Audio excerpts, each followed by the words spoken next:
Welcome back, everybody. How you doing today? I'm doing great. I hope you guys are doing great. And it's always a great day when you're going fishing. I'm out here on the home musky waters, and I'm fishing with my buddy Corey today. Corey was out here guiding earlier, and now I'm meeting him out here because he's done for the day. Winds are pretty gnarly, but we're gonna make it work. I don't have much expectations today. I just had a ton of stuff to get done for work. Finally got it done, and I wanted to go out fishing, so here I am. Hopefully we can put a hurting on some skis. See, look, I got my on.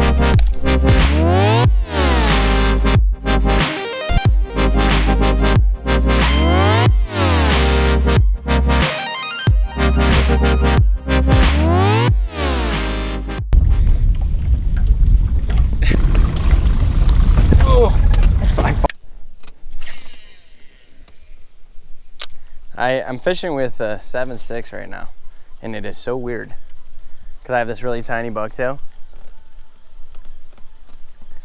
Boom, boom, boom.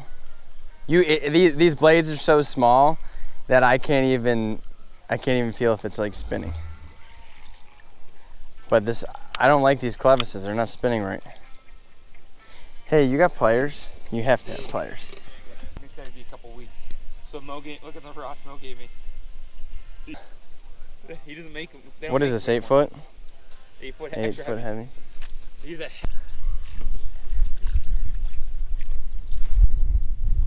So we dropped Emily off at the dock because she wanted to go home. She was tired. And then our trolling motor died. So we currently switched the dead trolling motor. I jimmy rigged something to get that back on. So I'm hoping that the alternator works and that charges while this doesn't explode, because we don't know if we put the wires on correctly. We haven't fished at all, really. So there's your update. Don't worry, we're gonna catch a fish today though, boys, no worries. So have you guys ever musky fished with a motor running right next to you while you're doing figure eights? I bet you haven't. See, that's why you guys don't catch fish. You guys don't know the true secrets we're gonna teach you here today. They like noise. They like noise. They like to get turned on by an Evinrude 40. We gotta let the battery charge a little bit, all right? It was a trolling motor or the engine, and I think they're both important, so we left them both running. I like started binge watching lure making, and I really want to make like lures for some reason. I don't know why. Bro, Einstein. Did you see Einstein?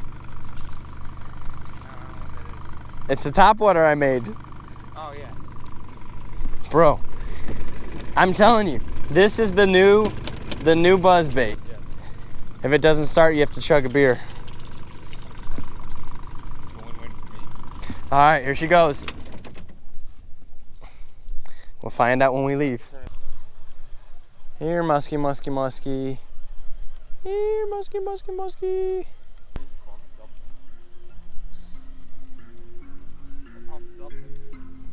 Oh, fish, fish, fish. Got him. Good fish, good fish. Told you, buddy. I told you. Nah, he's not that big. I just something too. Got him on the 8, baby. Let's get it, baby. Yeah. Oh, dude, on the 7.6 is wild, man. That's a big fish. That is a big fish, dude. That's probably 38. Get under. I'm gonna say 40. I bring him to you. Watch out, watch out. Hold on, you're good. You're good. I'll bring him to you. Ready? 1, 2, 3. Let's go, baby. I told you. I told you. It sounded like dude, like I bounced off a car. I'm shaking. I don't know if he's 40, but hold on. Let's move this up front way. There we go. Thank you. Got a fish in the net. Broke the skunk, even though there really wasn't much of a skunk. I had a feeling that, you know, last week I came out here and I found shad pushing up in places that really they normally aren't this time of year, but I found that last week. I came out here a week later, followed the pattern. I thought they'd be on, and boom, they're right here. So that's awesome. We're gonna try and wet this bump board a little bit. And Corey, what do you think? You say he's 40? I'm gonna go 40. I think he's not that big, but there she is. Yeah, I'm going 37, 38. Everything look good? All right, we're gonna bump her real quick. And we're looking at 38, exactly. All right, guys. Simmer down, baby. Get a good look at her one more time. And I'll let her go. Let's get a release on this girl. I have a feeling she's just gonna go right just like that. Boom, straight down. Go. All right, let's get some more. Maybe that's a window. She straight bent this thing in half. I just tied this up a couple days ago with some, I literally had just some random stuff laying around my house. I was like, yeah, I had a couple colors in mind, a couple things I thought would have came through. I'm using a 7.6 Mojo Musky. This is a setup I use for like light crankbaits when we're cranking down deep. So doing an 8 was just wild. That was crazy, man. That was cool. And Corey was saying at that same cast that I hooked up, Corey was saying that he got bumped. So this could be something. That's about cookie cutter for where we're fishing, 37s, 38s. So I had a feeling that was it, but that's a good fish all day, dude. That's a good fish. All right, I say we get out of here and we fish that other side. I think they're gonna be up there. I really do.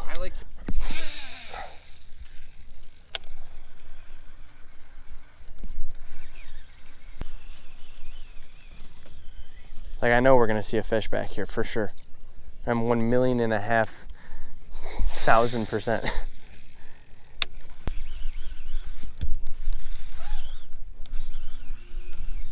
Ripping them so fast that like you could see the fish before it even came near the bait. Like the guy don't even see. Look at that, come on.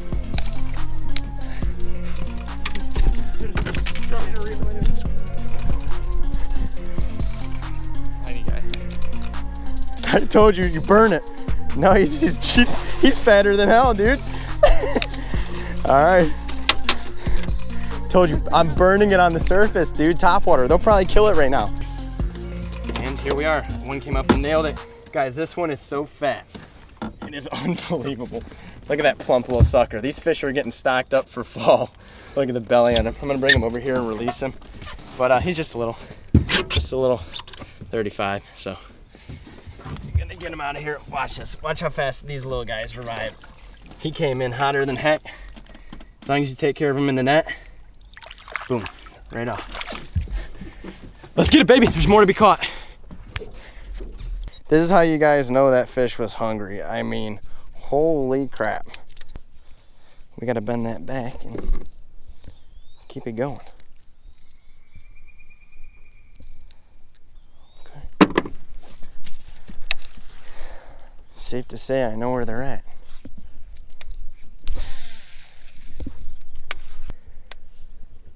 All right, guys, I'm feeling frisky. I'm throwing a buzzbait. Mainly because I've never caught a musky on top water before.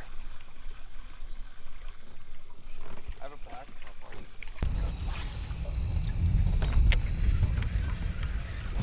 All right, last and final update for you guys. Sun is going down, as you guys can clearly see. I'm gonna start throwing a top raider for a little bit. Black and orange. He's throwing a black and orange spinner. We're just throwing black. That's really all we got in the tackle right now. We got 2 fish for the day. We've been doing good. Can't complain at all, but we're gonna try and seal the deal on maybe 1 more fish. Hopefully. Corey needs to get one. That's about it. Corey needs to get one. So we're gonna try and make it happen. We got some time. We got time.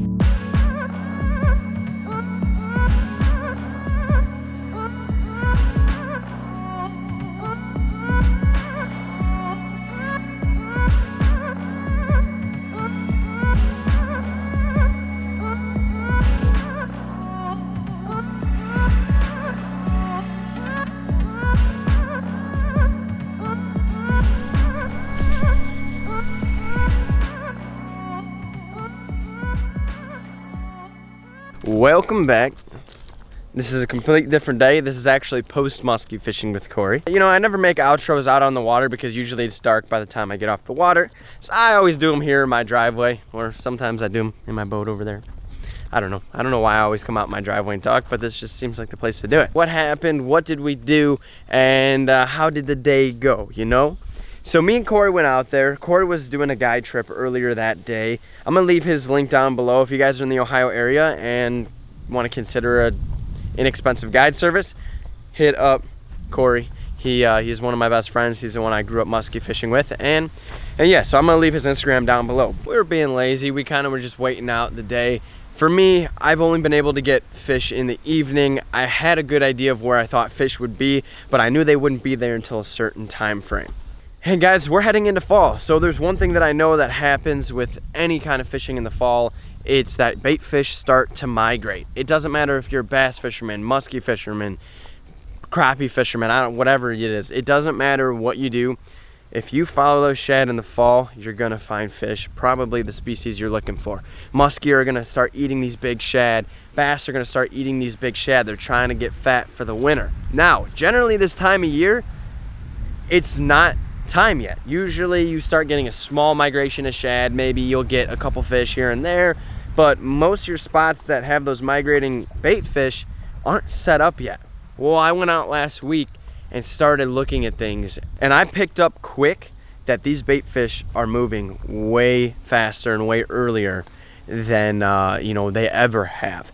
So I started fishing late fall spots, kind of knowing that these fish might be up in there. So we headed out. We went to a couple of spots, and the fish were there, guys. I don't know if it was a cold front or a push or anything like that that came through that made those fish go to where I found them, but I can almost guarantee you it's bait fish. If you guys look at the one shot that I tried to get on video, there were just shad jumping everywhere in the shallows. When you guys are fishing heavy weeds and things like that, I don't weight my bucktails. I tie bucktails myself. I do use some of churning waters. They're great bucktails. I love them. But I started tying bucktails without weights.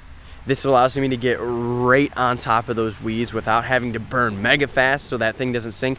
As soon as that bucktail hits the water, I can get right on it without it sinking at all whatsoever. And I've been able to get way more fish right underneath the surface, right on top of those weeds in that shallow, shallow water. That's where the fish are at. That's where I'm finding them. So there it is. Get out there, try it. Don't be afraid to do things that you're not comfortable with. Other than that, hey, if you guys are new here, do me a favor, smash that subscribe button, drop a like on this video if you liked it, and you know the deal. We will catch you guys in the next one.